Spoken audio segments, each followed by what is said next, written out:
It's ponytail. You threw me off there with that comment. Best performance, best live show. I don't know. Miami, just say Miami. Yeah. To be honest with you, this sounds really sad, and I know that I don't want to always have those answers, but you learn something from every single gig. Like, I don't ever see that just because there's like 20,000 people that's better. Sometimes I actually prefer these because I get to see people and like see what people don't like and when people are talking and they put their fingers in their ears.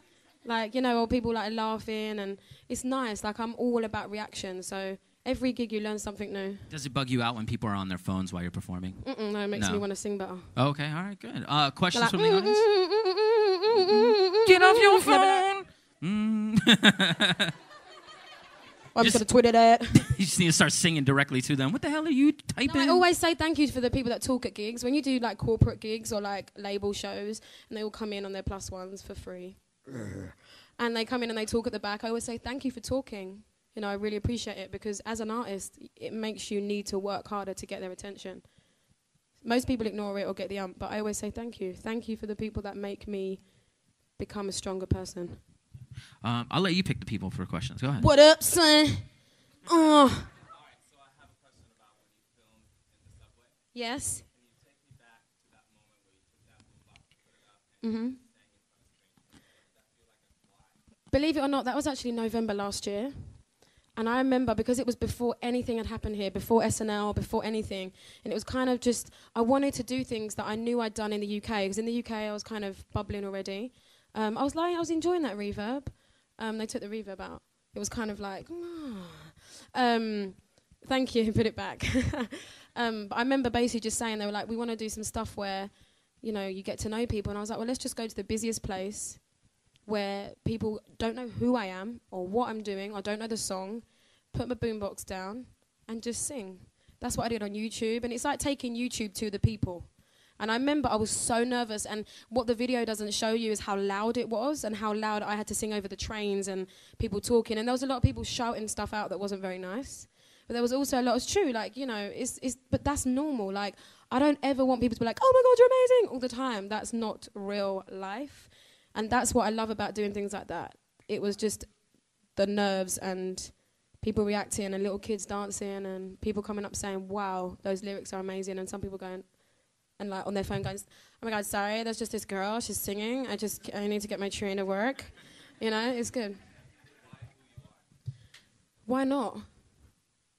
I mean, I think I sang Price Tag also, but Who You Are is one of those songs that if you're not going to get a reaction, then you won't. You know what I mean? It's one of those songs, and it's the hardest song to sing live, because I nearly cry every time I sing it. Yes. Next question. Lady in Red. There's thousands. I'm like an artist hunter. There's so many people. Aretha Franklin, I would, Patti LaBelle, Prince. Sorry, that was really breathy and loud. There's so many. Tiny Temper, I'm getting in the studio with soon. You guys know Tiny Temper, right? Written in the stars. Adele, I want to get in the studio with. Nicki Minaj, Eminem, Kanye, Beyonce, already said her, just threw it in again in case she ever watches and she knows how much I really want to work with her. Who'll run the world, girls? There's so many people. D-Train are one of my favourite bands. Yeah. Somebody told me you went to school with Adele. Is that true? I did, yeah. We used to hang out at lunchtimes. Really? Yeah. Just hanging out, writing songs together? Yeah. Obviously, both of us would never, ever, ever, ever in a million years think we would both be doing worldwide releases at the same time. And I always phone her and go, babe, you're the only person that I'd be happy to be knocked off the top spot to. She's been #1 for like 18 years. She's like this kind of non-stop amazing character that just keeps... She's great. I love her. Every time we see each other, like, babe, oh my God, babe. And we're just so cockney. It's great. Do you think the States is like slow on music compared to like overseas in like the UK? No, it's just so much bigger. Like everything that happens in the UK, it's not that it's slower, it's just bigger, you know? Anything's going to take... It's like if you spray perfume in a small room, everyone will smell it quickly. Random thing to say, but I've said it. Gonna roll with it. Like, do you know what I mean? It's one of those things that about diffusion. Why are you trying to be so poetical? Is that a word? Go ahead, next question. Night Tick Man. No, I didn't. That's a good question. I did meet Courteney Cox, though. Rather awkward. David Arquette was on a TV show, guys, and someone said to him, if you could date any person in the world, who would it be? And he said, me. You know, no jokes. It was the ponytail. It was the ponytail. And then he was on Kimmel. No, Courteney Cox was on Kimmel, and then Kimmel asked about it to her and said, oh, you know, Jessie J's here, and it got really awkward. And I then went in to meet her and said to her, am I allowed to say this? I'm looking at my tour manager. He's like, cool. I actually said to her, because he said he wanted to sleep with me, and I said, if it means anything, I'd much rather sleep with you. And it went really awkward and silent, just like it did there. You're like, she hey. kind of was like, I was like, yes, thank you very much. I'm now going to leave. Taking a couple questions off of here. Somebody wanted to know when you get a tour in Brazil. I saw that come up a couple times. I would love to go to Brazil. It's one of my places that I've always, like, my dream visit. So I want to go and sit on the steps where Snoop and Pharrell did that video and be like, what? It's moving crossed. so fast. It's so hard because people always ask me, like, why isn't this the single? Or and when are you doing a tour? And sometimes it's really hard to say. Sometimes it's not always my decision. Okay, it's going way too fast. All right. Jessie J, I don't know, coming to back in. Yes, no, yeah. Pharrell. Okay, good. Next one. Yes. Mm.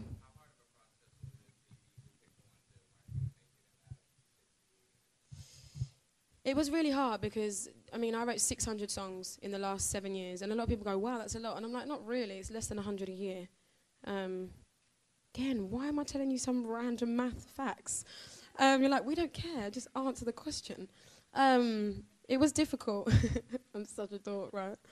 There were some songs that I actually wanted to save because I felt like they were too emotionally mature for this album, that I even felt like I grew when I was in the studio. And I actually listen to the album now and I go, my voice has grown so much since then. And a lot of people say to me, you're so much better live than you are on the album. And I'm like, well, a lot of it was recorded 5-6 years ago. And you learn, you get to know about yourself. But it was hard. There were a few songs like Technology will be somewhere used. I miss that song dearly. Some of you may know that from online. Some of you obviously don't. Some of you, all of you don't. Okay. It was hard, but the songs that didn't get used will be used somewhere along the line, whether it's iTunes specials or TV shows that I might be doing or the tour. You know, fingers crossed, guys, I will be back here to tour soon. So you never know. We got time for one more question from the audience. Oh, there's like two. I'm going to do all three really quick. Ha! Breaking rules.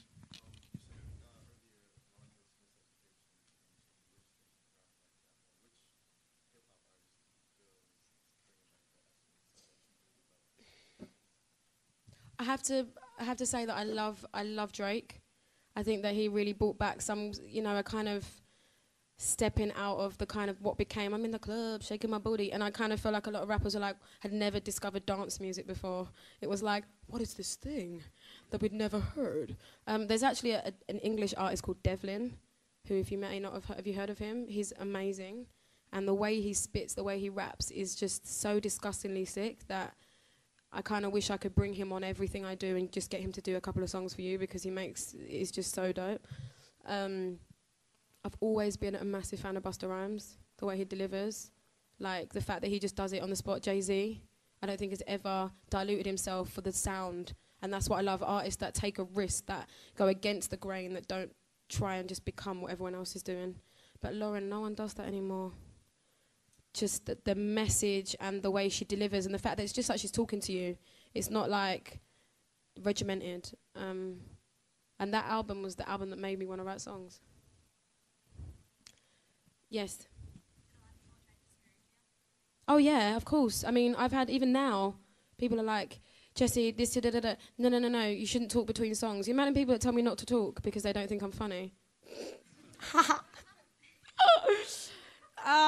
I'm not funny.